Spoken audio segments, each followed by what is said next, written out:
Hey, let's hit that intro.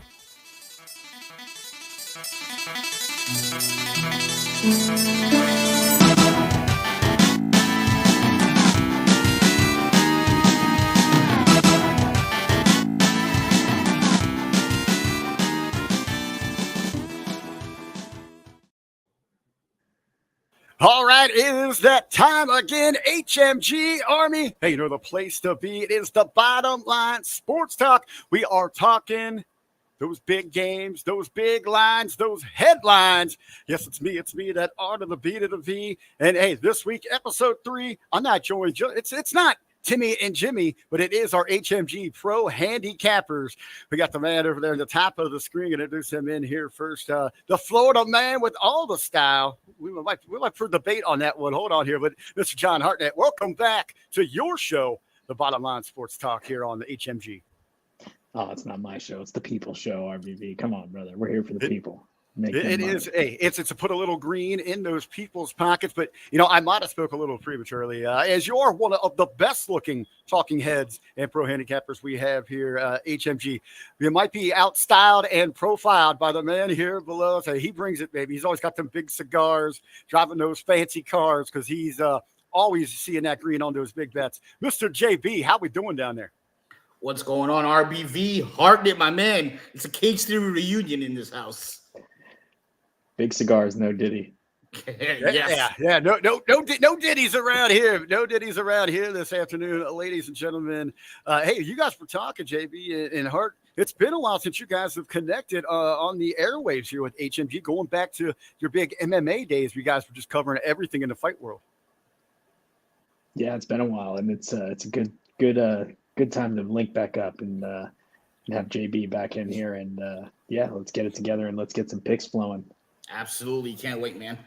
Hey, we have got a lot to talk about. You know, when it comes to, you know, the world of sports and the awesome profiles that we have, one of the amazing doors that has been open to me, I guess no pun intended, it's landed me where I am at right now, 3 stories high, a couple of 100 feet above the ground level here in Cincinnati, overlooking the quarter-mile track, the beautiful track here at Edgewater Sports Park that has opened an amazing gift, an opportunity to be an official race announcer here, an NHRA official drag track here in Cincinnati. As I was prepping for the show, going through some of the stuff, popped up in my memories, guys. This was one of my first big calls here 4 years ago, almost to the day that this happened. Drag racing, it's straight, it's to the point, it's as fast as you can go. But we're out here in Ohio, we're along the river, we're surrounded by woods. It's that time of year, the rut season, the deer population. I want you guys to check this out. Everybody out there to check this out, man. This happened 4 years ago. This car was going 120 miles per hour, almost on top of the quarter-mile finish when a deer leaped onto the track. Check out this. There wasn't a drop of that deer left to be found on the track, man. Look at that. Smashed right into it. Deer was obliterated. Driver was okay. And of course, since then, of course, back there on the track, they got it rebuilt, got it re-going. Hey, that's what life's about, man. You don't see things coming at you. You take care of business and you keep going. So I'm getting Ben's actually letting me know through my ear. Ben Hamin, ladies and gentlemen, in my ear right now. He said, "Oh my God, that thing hit Nia Jax." It would have bounced right off. Hey, that's what I'm saying. Not a drop left. Well, no. Nia came in after the deer. She cleaned up the mess after that. She took care of that carcass and all that. It hit her hole. Smoke there on the track. But that was a major bombshell that was dropped on us 4 years ago here at Edgewater Sports Park. One of the finest voted the District 3, Division 3 track of the year for bracket racing. Proud to be a part of that on the call each and every race weekend here. But hey, JayB, I'm sorry. Jam it, Mama. That's what Mama says, and I'm the only one that calls you that besides Mama there. Mama RBV. Yeah, but, speaking of bombshells, a little bit of news dropped on the sporting world. I know, especially for you being a huge NBA fan, you're waiting to get into that NBA season for some of the handicapping, but no more bombs on ESPN, a major retirement announced. I know you wanted to touch on this and what this means to the sports world and the NBA. Yeah, I mean, whoa, JJ Wojnarowski is probably the leading guy when it comes to any sort of news or, breaking news. He always has the first touch pretty much on everybody. So that's a big loss to the sports world, specifically the NBA. But at least we still have Shams. He's another person that I think is a go-to one that we can count on. But I know Hartnett, he's going to Hartnett's team. So I don't know much about the St. Bonaventures, but definitely going to be sad losing Woj and the Woj bombs. So the world's loss is your gain there, Hartnett. I mean, I just like betting the Bonnies, bro. They're one of those Mid-Atlantic teams that's always, always scrappy in college basketball, and they always do well against the spread, and that's what we're here for. Teams we like good teams, but we love good teams that cover the spread. And the Bonnies are one of those teams. And now that Wojnarowski's there, I'd assume I wouldn't be betting against them in any of their conference games, but I'd definitely be looking at them to make a run deep into the tournament if he's got some connections he can pull some strings with, especially with the NIL deals and the way things are going. If they have money to pay him, who else are they going to pay? You know what I mean? Hey, Hartnett over there, just like cops and strippers, he loves when they spread them, and that's what it's all about.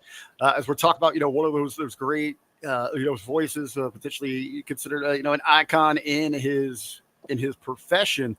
We talk about MVPs, the most valuable players in the different leagues, and right now there is so much conversation going on inside of the Women's National Basketball Association, the WNBA. The W is BQ, and Jargo would sternly just remind me. But their end of the year awards are coming up, and Caitlin Clark, has brought so much attention to the league. And now, the argument we were just having, a couple weeks ago, and JB, we had a great conversation with Jargo on the first episode about, where Caitlin should rank in this season. It's just outside of the Rookie of the Year awards and everything that she's done. Now they're talking about her potentially for MVP. Gentlemen, I'm going to ask you guys this. Where do you think Caitlin stands in that race? And more importantly, in this little segment here, what should an MVP of any major sports league, what should gaining that crown, what should that entail? I'm going to start with you, JB. So let me just start out by saying this first. I'm a fan of Caitlin Clark. But anybody who says she should be in the MVP race is fucking crazy. Rookie of the year. Is this because you're brown and she looks more like Hartnett? A'ja Wilson's better. A'ja Wilson's better. Thank you, 100%. And I'm embarrassed that I even know that, but I know that. I mean, I give her the Rookie of the Year, but as Hartnett so said, A'ja Wilson is easily the lock. I don't even think Caitlin Clark, as I'm saying this, I'm disgusted actually as well. Like Hartnett that I know all this shit now. But my first time watching NBA since the initial WNBA since the initial year. But yeah, A'ja Wilson is a runaway. I don't even think Caitlin Clark is in the top 5. When it comes to talking about MVP though, whether in the W or any sport, it is so subjective. It's just like having the GOAT talk. I mean, there's so many different things to look at. At the end of the day, I believe the way sports looks at it, I don't think stats matter. I don't think wins and loss matter. It all depends on what narrative they're trying to give at the end of the day. Because if it was up to me, I would say the team that has a winning record, maybe a top contender, top 2, top 3 contender.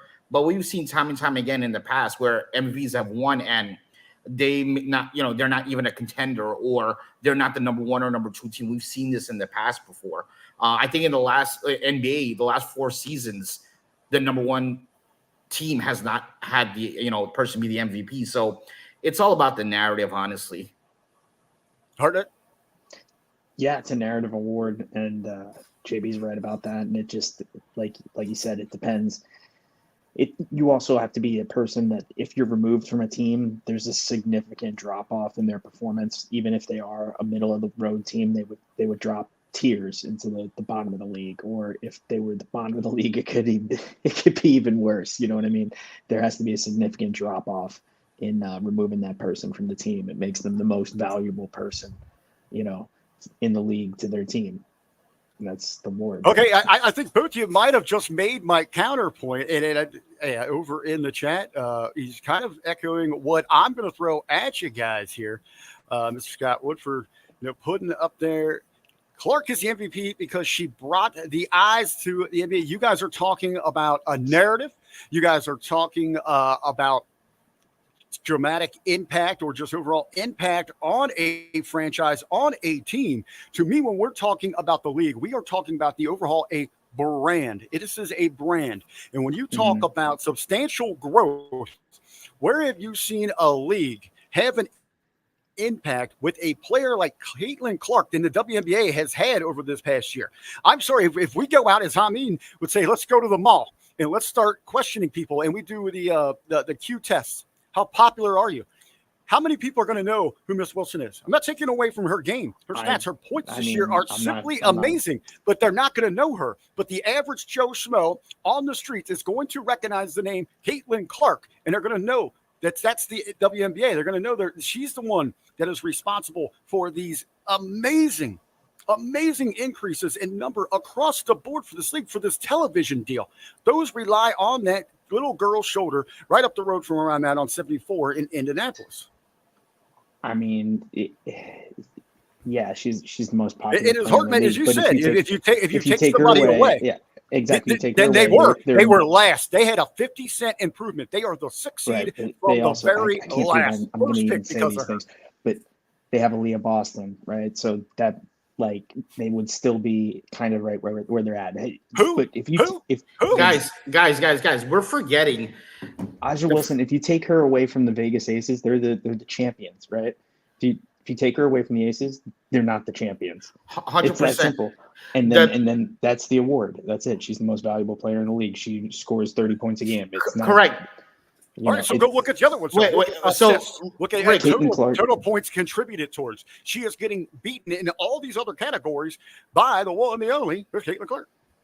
Caitlin Clark also has a shitload of turnovers, but yeah, when it comes to field goal percentage is over 51%, dude. Come on, Caitlin Clark shoots like 20% from the field, bro. Come on. One's shooting from a mile away and the other's in the paint. Yeah. Listen, when it comes to selling tickets. When it comes to selling tickets and attendance, that has absolutely shit to do with MVP. If I'm the franchise owner and the boss of the league, and I'm looking at TV deals and merchandise and right, but the MVP, hell yeah, that's an MVP. You're talking business and numbers. MVP has to do with actual on the court. It has absolutely nothing to do with. Travis Kelce would have been the MVP of the NFL last year. Steph Curry was the number one merchandiser in the NBA last year. He would have been the MVP. It's a totally Travis different Kelce subject. Has the Swifties. He would have been the MVP, right? All eyes. Swift, yeah, you know how much Taylor Swift should have been on the cover of Madden. She would have broke her leg at a concert probably then. Yeah. How many more units they would have sold? And I understand. But in JP, as you said, though, there is a narrative to it. So come out and define it. It's just like with Meltzer with his star rating, where he just arbitrarily, whatever mood he's in, he does not give us any parameters for it. To me, it is a season long, and you just can't take one metric. You have to weigh everything in these different columns, plus, till you get the equal.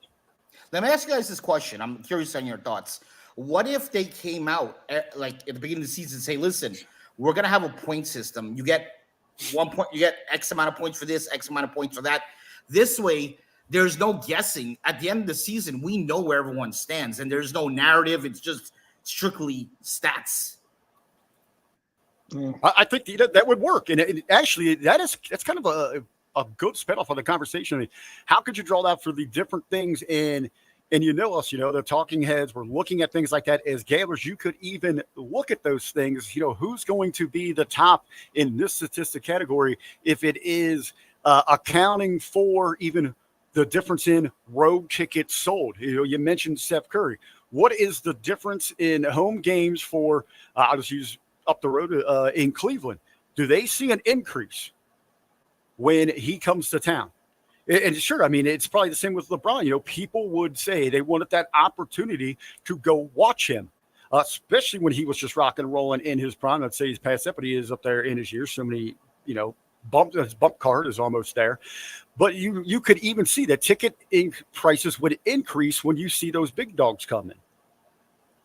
Yeah. I mean, stars sell tickets, man. People want to see stars. People can see sports anywhere, you know. They want to see stars. You want to see stars and that spectacle that comes along with that. Mm-hmm. Absolutely. I think that's interesting. You know, if there was something along the lines of that, hey, this is the qualifier. We look at statistics.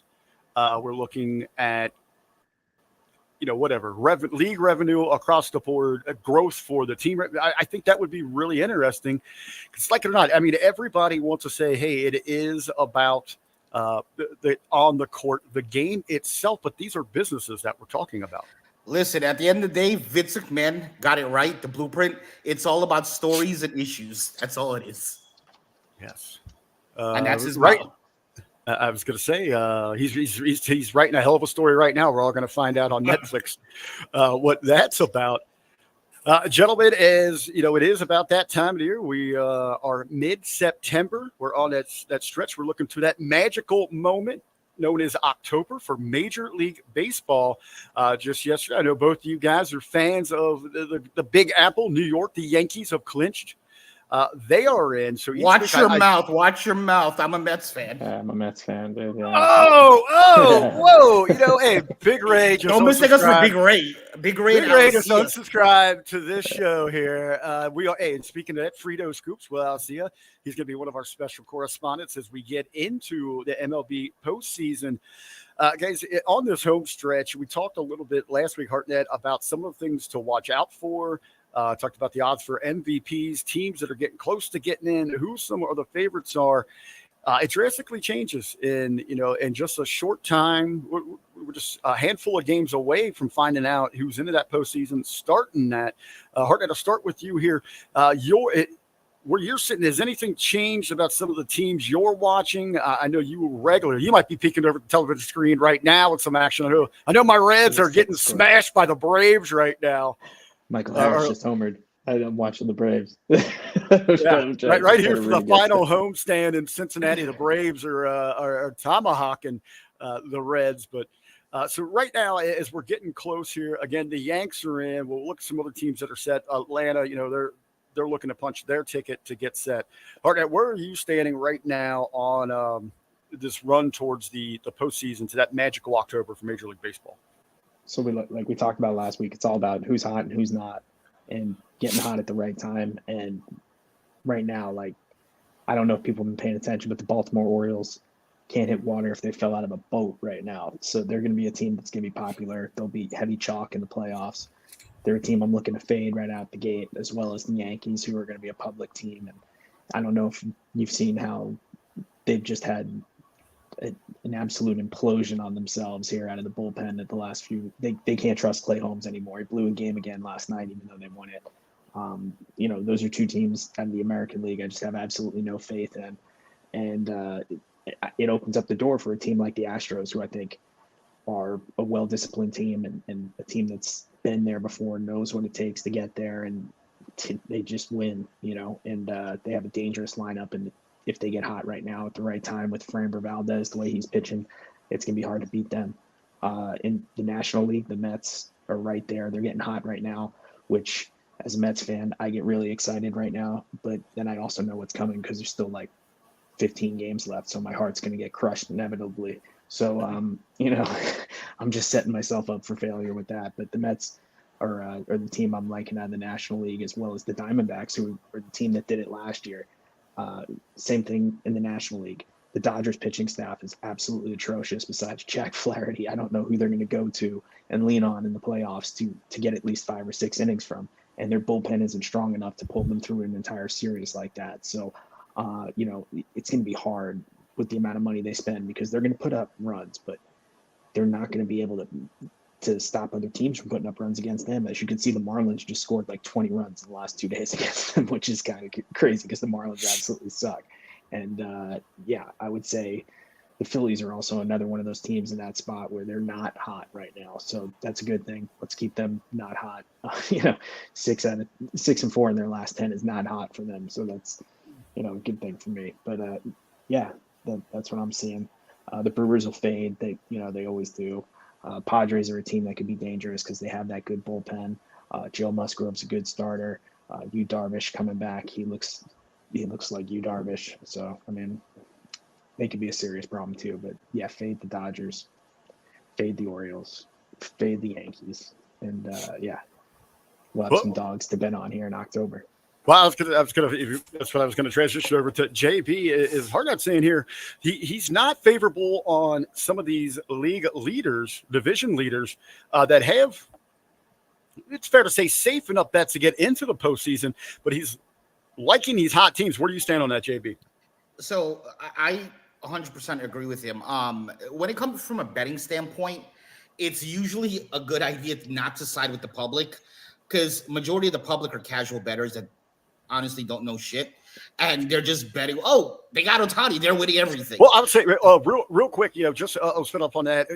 Across the board in sports, when we get close like this on this home stretch to playoffs, across the board again, what is the percentage you see, JB, of more people gravitating to put bets on because, oh, it's hot right now, I know what I'm talking about, things like that, as we're going to see with baseball? Yeah, I mean, it happens a lot, but as you know, Hartnett knows, more times than often, the public is usually wrong. One strategy alone some people do with betting, they don't look at anything. They just see where the public is, and they do what's called fading, which is going against the public. Some people just have that one strategy, and that's it. They don't look at lines. They don't look at shit. They just fade the public, and that's it. But I think Hartnett did a great job of explaining what's going to go on in the playoffs. What I want to talk about is leading into the playoffs. I think I'll start with the AL. I think Yankees, Guardians, and Astros, Royals, and Orioles are all locks to make the playoffs. I think for the final spot, it's going to be between the Tigers and Twins. Right now, the Twins are actually a minus 20,000, which is what that is equivalent to is for every $200 you bet, you win $1. That's how high the odds are. I think there's great value on the Tigers. This is the Tigers sitting at 80 and 73, 8 games back in the Central. Yeah, I like Tigers plus 140. Tigers have the Rays and White Sox at home. They could easily sweep both of those teams. And then they're away at the Orioles. But at the same time, the Twins have the Orioles as well. They have the Marlins, which should be an easy series. And then they have the Red Sox, which could be tricky. So I like the Tigers plus 140 is great value. In the NL, it's a little bit harder. Phillies, Brewers, Dodgers, Padres, I think all are in. And then it's going to come down to the Braves, Diamondbacks, and my Mets. And it's funny because when Hartnett talks about Mets letting us down, that's no joke because it happens every damn season. So I'm just waiting for that here we go again moment. But I hope it doesn't happen. But I'm going to go on a whim here, and I'm actually going to say the D-backs are going to be the ones to miss out. Right? They have the Padres left and the Brewers left, and then Giants, pretty easy series. The Mets, we have Phillies at home, which shouldn't be too hard. We have the Braves, which I think we will win that series, and that's at home as well. And then we have the Brewers. And then the Braves have the Royals, the Mets, and then they have a pretty easy series against the Marlins. I'm thinking the D-backs are probably going to win the Giants series, and they're probably going to lose the Padres and Brewers series. And if it works out that way, the Diamondbacks don't have tiebreakers on anyone. Mets have tiebreakers over the Diamondbacks. Braves have tiebreakers over the Diamondbacks. Mets and Braves, there is no tiebreaker right now. The series is split 5-5. It's going to come down to the 3-day series next week. So I think D-backs going to be the one to miss out, as well as the Twins. And if you can still get that Tigers plus 140 to make the playoffs, that's great value. Hey, you want some substance, you want some breakdown, you're going to get it right here at the Bottom Line Sports Talk. Interesting as you're talking about those Mets. They're currently in, but they have that series with the Braves, who knows how to get it done postseason, where we usually see the Mets maybe unfold a little bit. Those Braves are sitting, as we're currently recording here, at 3:42 Eastern on Thursday afternoon, September 19th. The Braves 2 out of the wild card. It also mentioned there the Diamondbacks got that big series with San Francisco, was holding on by a thread with only a handful of games left, 10 back out of that wild card, still in it. The Diamondbacks clinging on to that last spot for the wild card. As JB, as you also had mentioned, the Detroit Tigers, we're talking about how they're a little bit out in the league, but to get into the playoffs, only half a game out for that wild card. So absolutely very dangerous for the Tigers for the striking. 100%. It's going to be interesting. There's about 10 to 11 games left. This is about the time that I actually start actually visually watching, because watching baseball is a very, very painful thing. Even with all these rule changes to speed up the game, it's very painful. But this is when I start watching the last 10 games and then the postseason. Well, there are some things inside of baseball that can be very fun to watch. And Mr. Ryan K. Bowman brought us to our attention last week for something to definitely keep your eye on. It is very similar to going back to the late 90s. Remember, we were all there, man. You'd go out, no matter if you were somewhere like the racetrack, if you were out at the park, the mall, yes, when those were popular, no matter where you were, there was a radio, television on, and we would all stop. Society would stop to see what was going on with Mark McGwire and Sammy Sosa on that home run chase. But right now, we might be witnessing history, maybe not as intense as it was, but certainly something to keep your eye on. Mr. Ohtani out there in Los Angeles chasing that first ever historic history in making 50 for 50, man. JB, you brought this to my attention yesterday. Vegas in favor of him getting this very incredible milestone. Yeah, so I was listening to your guys' episode 2, and I know you guys were talking about that. The line at that time, I believe, was maybe 3.5 to 1. That line has since jumped crazily now. It's almost 5 to 1. I think minus 480. That's because Ohtani got a stolen base yesterday. So right now, as it stands, he's on 48 home runs, 49 stolen bases. He has 10 games to go. He's going to get it for sure. And that's pressing. And I think, we were talking about narratives earlier and what the league wants. Definitely a positive as they're in the home stretch looking like they're going to be in that postseason. They want to ride that wave of momentum and that great story, history being made. Gentlemen, let's shift gears as we do each and every week. We head towards the gridiron. Of course, we're going to start things off talking about big Saturday college football. Now, last week, two of the big stories, the comeback, the bounce back story. I saw this was a historic stat inside of itself, the biggest margin of victory after coming off of a loss from an unranked school, Notre Dame, trying to reassert their dominance, just going out and putting it on Hartnett. I know you were all about this. That was one of your top locks of the week, that the Domers were going to go out there and absolutely get it done, and that's what they did. Yeah, it was one of those spots where the number you looked at it and it jumped out at you, right? And you were like, who in their right mind would lay 10 with that team after what they just did last week at home against an unranked team? And that's exactly when you want to lay the 10 points with the Golden Domers, brother. You want to come in and pinch your nose and dive right into the steak. Absolutely. JB, the other big headline last week, the scare for number one is the Kentucky Wildcats. The cats and dogs were fighting. They pushed the Bulldogs into a rather scary situation, but number one able to survive.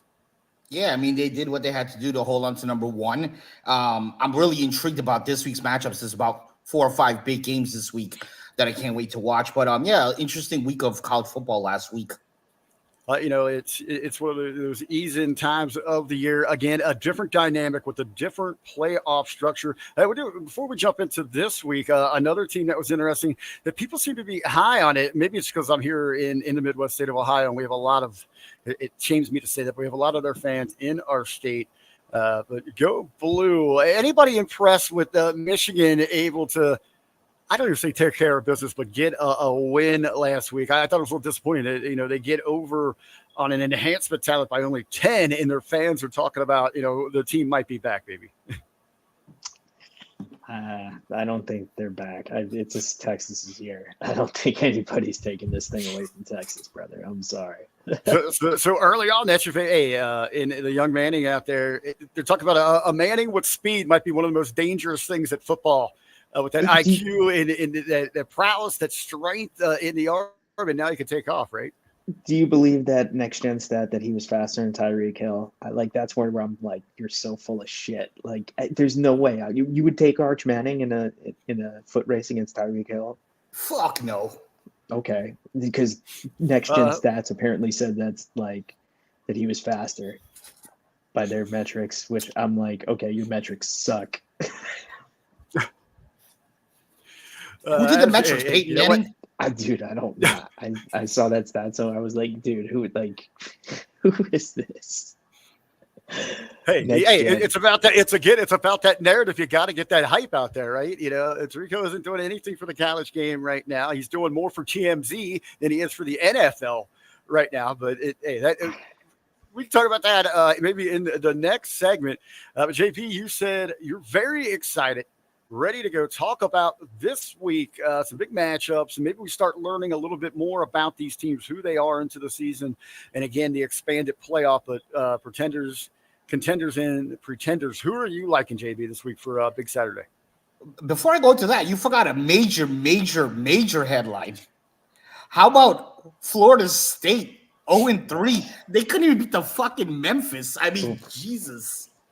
That was, as a Canes fan, I'm so happy. I couldn't be happier. And also, just for the ACC, this opens up so much shit for like another team to kind of swoop in there. Because I think the talk was like, Clemson, FSU. FSU is pretty much out of it at this point.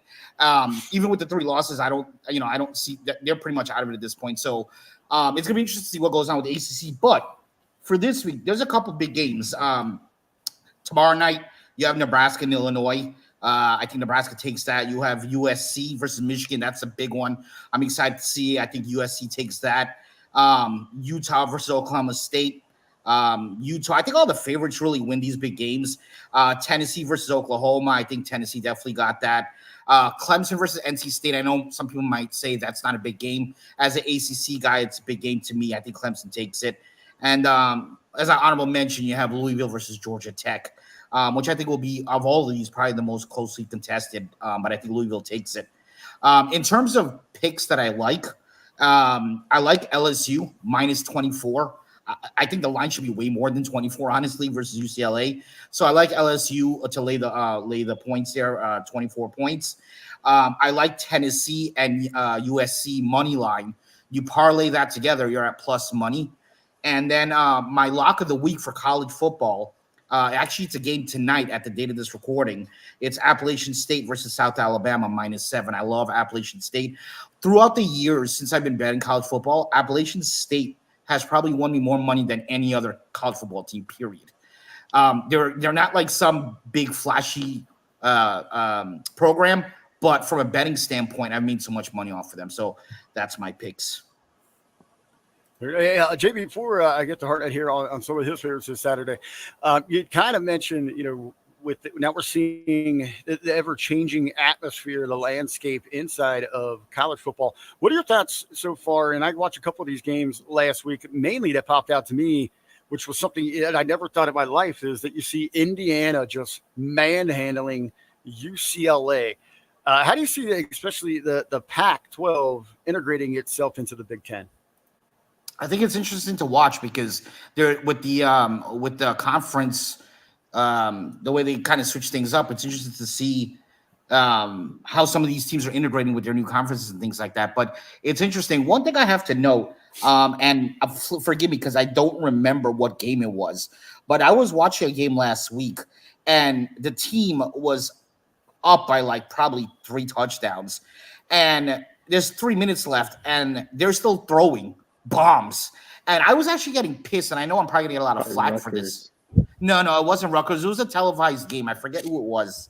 And the team was getting blown out, and the opposing team was still throwing bombs with like 3 minutes left. And I know I'm gonna get flack for it because it's like, oh, you play till the end, but like, Jesus Christ, have some kind of remorse. Like, run the ball. Like in the NFL, mostly you'll see them run the ball, but they were like, oh, you know what? It was I think it was Washington versus Washington State. It was 2 rivals playing. I forget who it was now, but I don't know. I just thought that was a little crazy. It was like 20, 30 points, 3 minutes to go. Oregon State. Yes, I believe it was that. Yeah. It was that. Yeah. Isn't that because they wanted to send a message because that rivalry coming to an end as we're talking about these conferences breaking up in teams on the ship. No, but Shiano did that shit too week 1 because I had the under in the Rutgers game, and it was like there was absolutely no reason for him to be. He should have just been kneeling the ball out, and they made the most intense drive down to score a touchdown and ruin my under. Like, I was so hot about it. I've been cursing Greg Schiano out since. So as soon as John had said that, I was like PTSD. I'm like, it was Rutgers. I knew it. That's why I got pissed off. I had the under in that game, and Oregon ended up scoring 17 points in the 4th and crushed my under. Dude, and then you tell me that these guys don't know what the over-under is. Or they know, bro. Like, they know. Somebody knew, and somebody was like, go for it.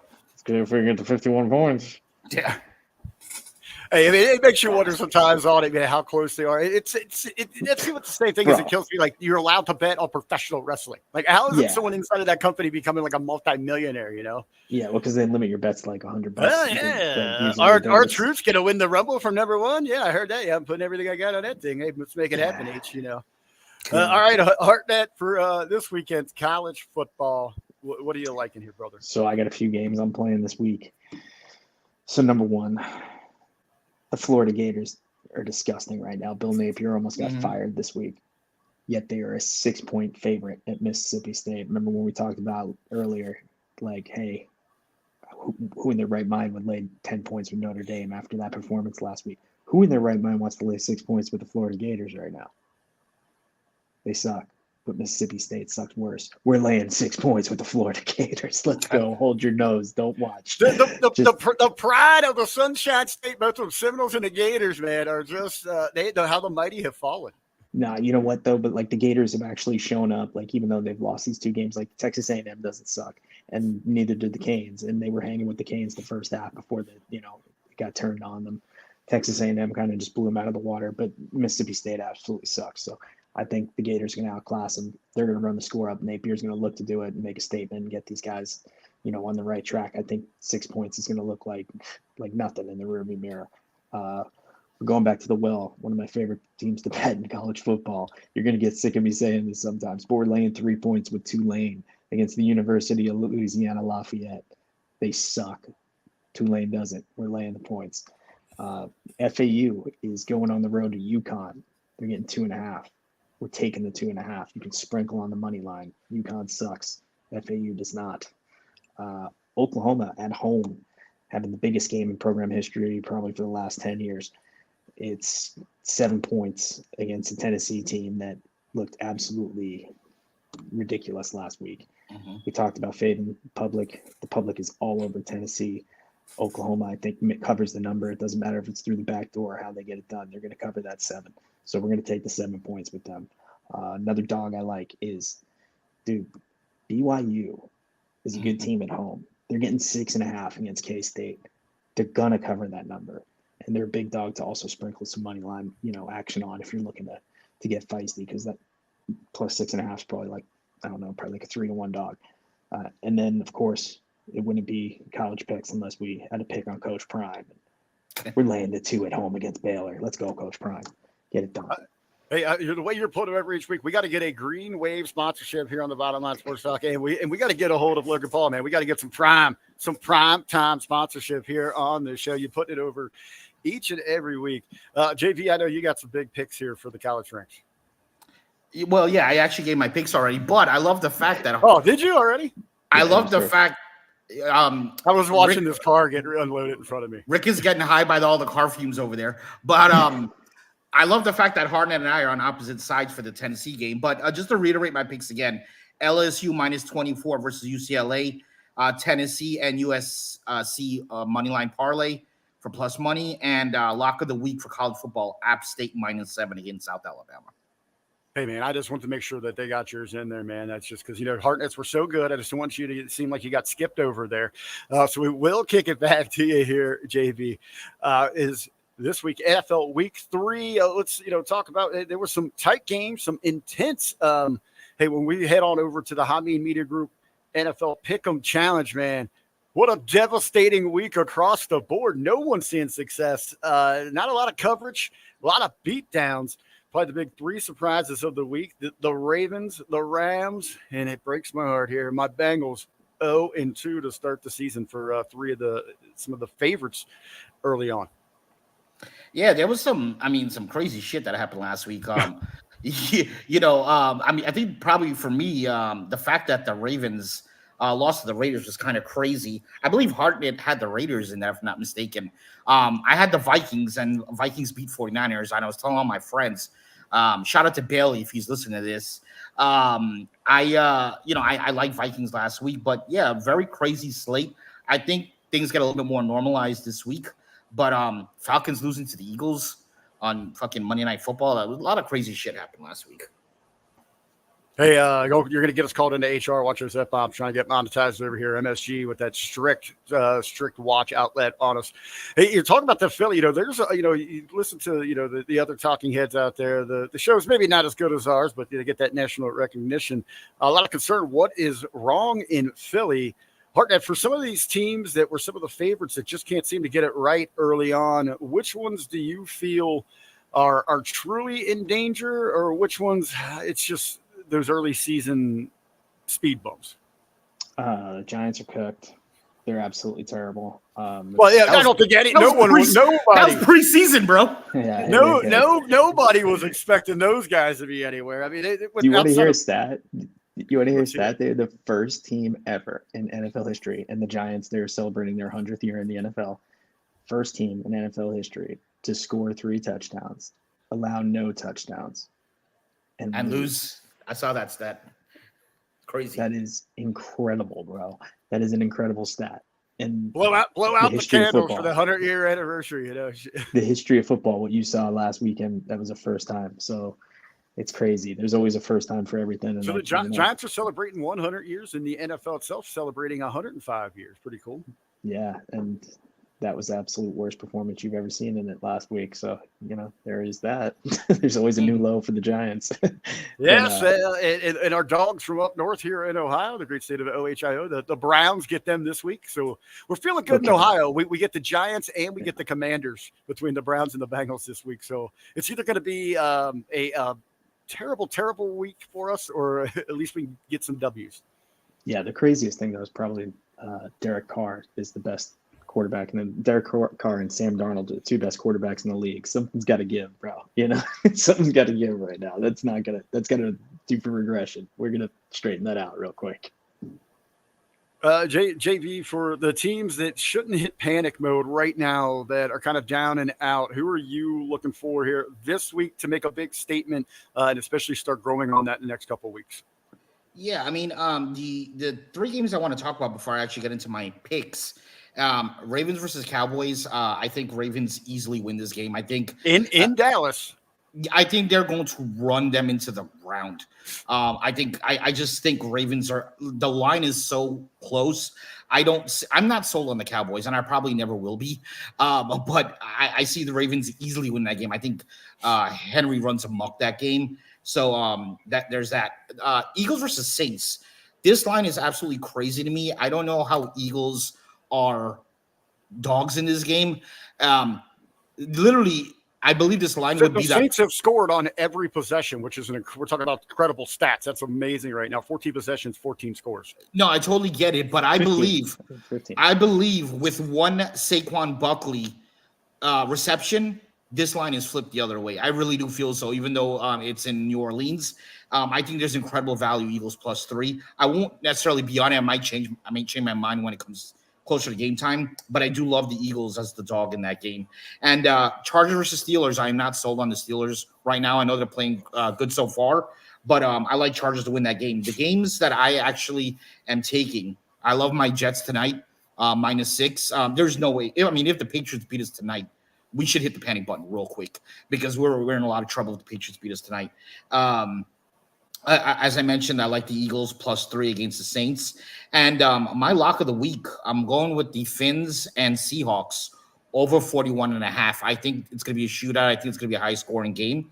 So my football lock of the week, NFL football lock of the week, Fins Seahawks over 41.5 points. Very, very nice there. Hartnett, I know you got a few picks specifically for tonight and then through the NFL week. Yeah, tonight I absolutely love the Jets laying the 6, and that's because the Patriots, before the start of the season, were projected to be one of the worst teams in the league, and they've gotten off to a much better than expected start. But regression comes. It's going to regress back to the mean, and I think coming off of an overtime game on a short week on the road, taking on the Jets, the bottom is going to fall out. It's turning back into a pumpkin. And I think Jets are probably going to win by 20, 30 points tonight. 6 isn't going to be a problem. We're going to lay the 6. My favorite props on the night are Aaron Rodgers under 1.5 rushing yards. I've been playing this every week. It started off at 3.5. Last week it was 2.5. Now it's at 1.5. He's gone under every time. Last week he had 1 yard, especially in the game that they're potentially leading in, going into the half or at the end of the game, that he's going to be kneeling, and with his surgery and everything, he's not going to run. So you can get like -120, -130 on this right now. It's absolutely like stealing money, but like you got to sit there and watch Aaron Rodgers not move for 4 quarters. But it's one of those ones you just take and check the end of the game and be like, oh look, he had -3 rushing yards. There you go. Love that. But on the opposite end, Breece Hall over 63.5 rushing yards. I think he smashes it. I think you're going to see the Jets just absolutely take over here, and they're going to be pounding it down their throat. And, it's going to be Breece Hall all over the place. He's going to be catching little dump-off passes from Rodgers. He's going to be getting handoffs and taken off to the house. It's going to be the Breece Hall show tonight. And, I like his over. Going on to Sunday, I like Denver +6.5 at Tampa. Tampa's such a big public side right now. Denver has had a rough first 2 weeks, but 6.5 on the road in a game that I just think is going to be much closer. I think it's going to be decided by a field goal. And, is it one of consider one of those trap letdown games by the Bucs then there, because they are they are overachieving a bit. The biggest thing for them is they're missing 3 defensive linemen, and for me it's just hard for me to lay 6.5 points with a team that you're missing your entire D line. Like there's not a lot of depth at that position. You know what I'm saying? So you lose 1, it's noticeable. You lose 2, it's a real problem. You lose 3. I got a wide open door. Yeah, I can see them winning the game, but I think that makes things a lot easier for Bo Nix on a pressure scale, and they'll be able to keep it close. And 6.5, I think they can cover that. So I'm taking Denver +6.5. My biggest and best and favorite spot on the entire card. John's gonna hate me, but it's the Pittsburgh Steelers, man. We're going back to the well. We've gone to the well the first 2 weeks. I love it when you guys go head to head on that. That's what puts the excitement, the tension with our pros here. It's why I wanted you guys together this week. They have the best defense in the league, and now they're finally coming home. They just ran through 2 teams on the road, and their defense is winning games for them. Justin Fields has looked great by not making mistakes, and that's all he has to do is just not make big mistakes, and the defense is going to win games for him. And I think at home at a 1:00 start for an LA team that, Jim Harbaugh is having them play above their heads, but they're coming out of Carolina. They're going to run into a team that I believe is the best defense in the league after running into the absolute worst defense in the league. So I think you lay the point with the Steelers at home. Nuke it. That's the one. If you're only playing 1 game this week, I think that's the game you play, and you take the Steelers -1, and then you can either watch me or Javid rubbing in each other's face whenever the inevitable decision comes. But I love that spot on the board. I love the Lions laying 3 at Arizona, and that's because Arizona just absolutely crushed the Rams, but the Rams don't have the offensive weapons that the Lions do, and Arizona's defense is not good. So look for them to, once again, a team that played over their head last week, regressing back to the mean. I think the Lions cover that 3 easy, no problem. And then Monday Night Football. We're going to the jungle. Right here, baby, right here in the jungle, just right up the river from where I'm at. You go down there, hang a left, we run in the Paycor Stadium of the jungle. Northern Kentucky, Cincinnati, gonna be rocking for Monday Night Football as we welcome in the Commanders and Chiefs from Washington. Commanders by 32. No, I'm kidding. It's been a crazy trend that you do not want to bet the Bengals in week 1 and 2. But when you want to bet them week 3 and on, let it go. Even with the struggles they've had in the prime time, I actually before we went to record here, I went out to lunch with my uncle, and he was watching some sports talk with me, doing a little last minute prep, looking some of the stats. I know you guys are going to hit on the prep myself with 2 of the best in the game right here. I made a mention to my uncle Jimmy there during lunch. This Monday is probably the biggest must win in the franchise of the Bengals, simply because where we're at here on that breaking point where you have that window that slams shut on your talent for Super Bowl to get back there again for playoffs, sitting at 0-2, 2 disappointing losses. And if you come in here and let down in primetime at home to I'm just going to say it, worthless team like Washington, it's just devastating. Yeah, they couldn't even score a touchdown last week against the Giants, and the Giants were bending. They couldn't break. The Bengals defense, not exactly the best defense in the league, but significantly better than the Giants. And the secondary for the Washington Redskins is an absolute joke. So Joe Burrow should carve him up. He should have an absolute field day on the secondary here. Look for him to put up big numbers, and Jamar Chase to have a good game. And I would say Bengals they're gonna make a statement, I believe, on Monday night. So we're gonna get the points with that. I don't want to jinx it, but knock on a little wood here in Cincinnati. We needed for the Who Day Nation to get back into this thing. We've become accustomed it's a little too uncomfortable to see how comfortable people are around here with the slow starts. Now they're just expecting them to turn it on, week 4, week 5, but that's going to come back to bite you in the behind at some point. You never know if there's injuries coming on. But JB, as we close out this week's show, I know you really want to touch about this. We got to do the hype for it last week, but last Saturday, what a big fight night in the UFC, that beautiful arena out there in Vegas. All eyes in the sports world on it. I know you want to touch on this, and especially talk to Hartnett to get some of his opinions, post thoughts on what we saw from UFC in that big moment. Oh man, yeah, it was a great event. A lot of great fights. And man, it was a huge night for me. I was on Shevchenko, who was a dog, and I was on Merab, who was also a dog. And both I cashed beautiful tickets on both of them. I had some of them in parlays, and I had them straight up. That was also my lock of the week last week. So definitely enjoyed that. Really, really nice event. Just from a fan perspective, the visuals that they had and just the whole presentation.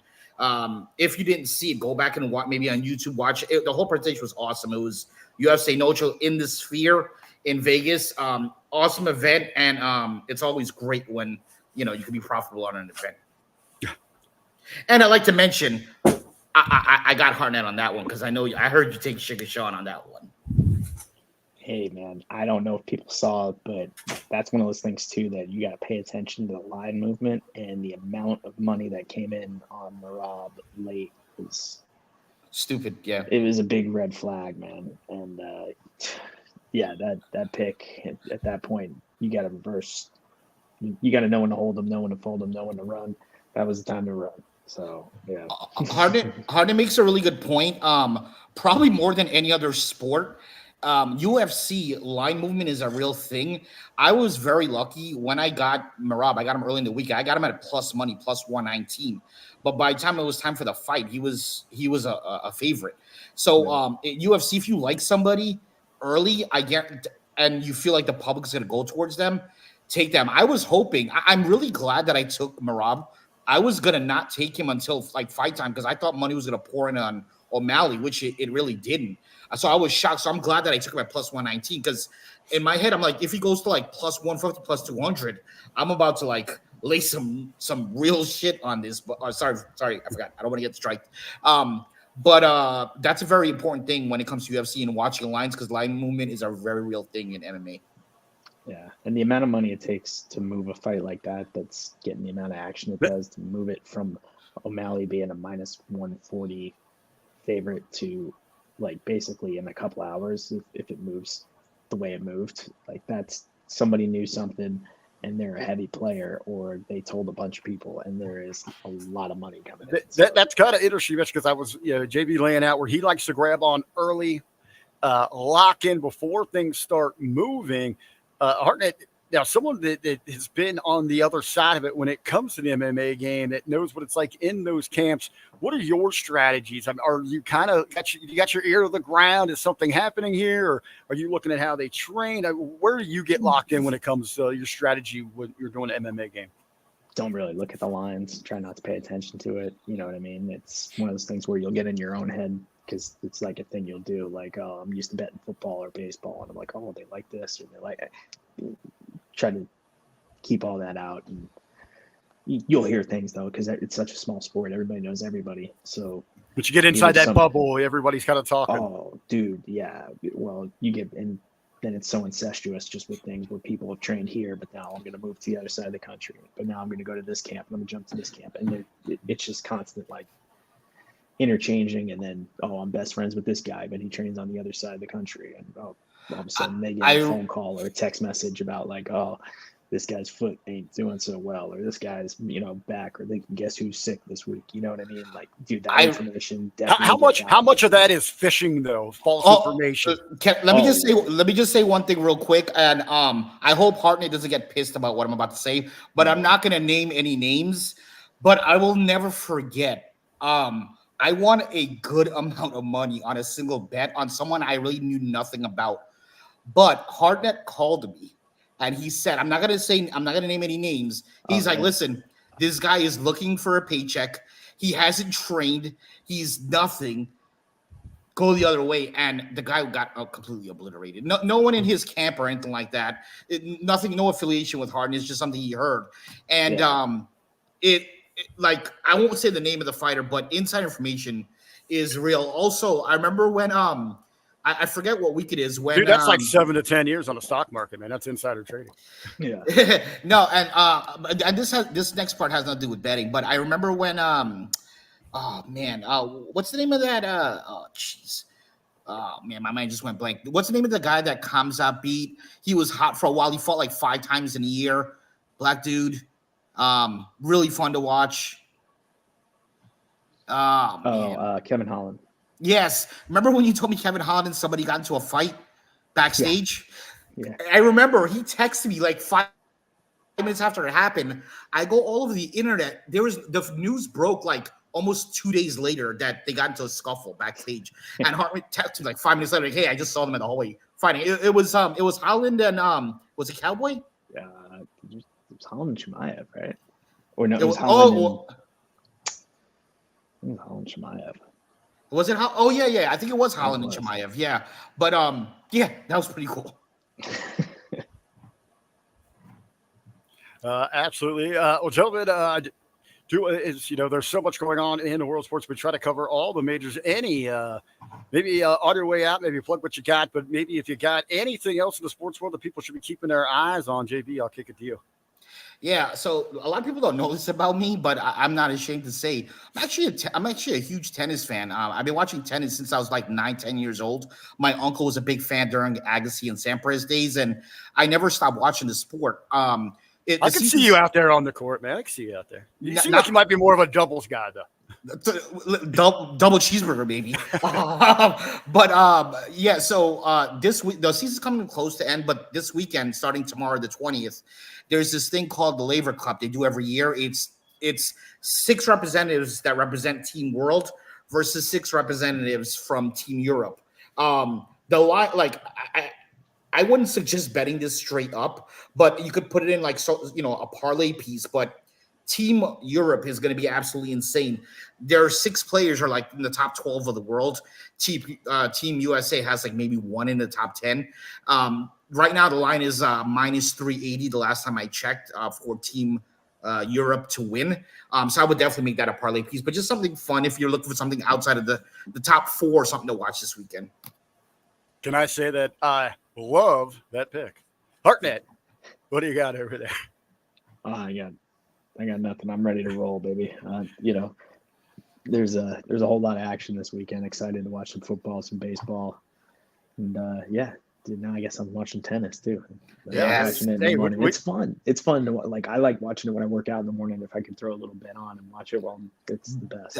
That's how I got into. Because let me tell you something.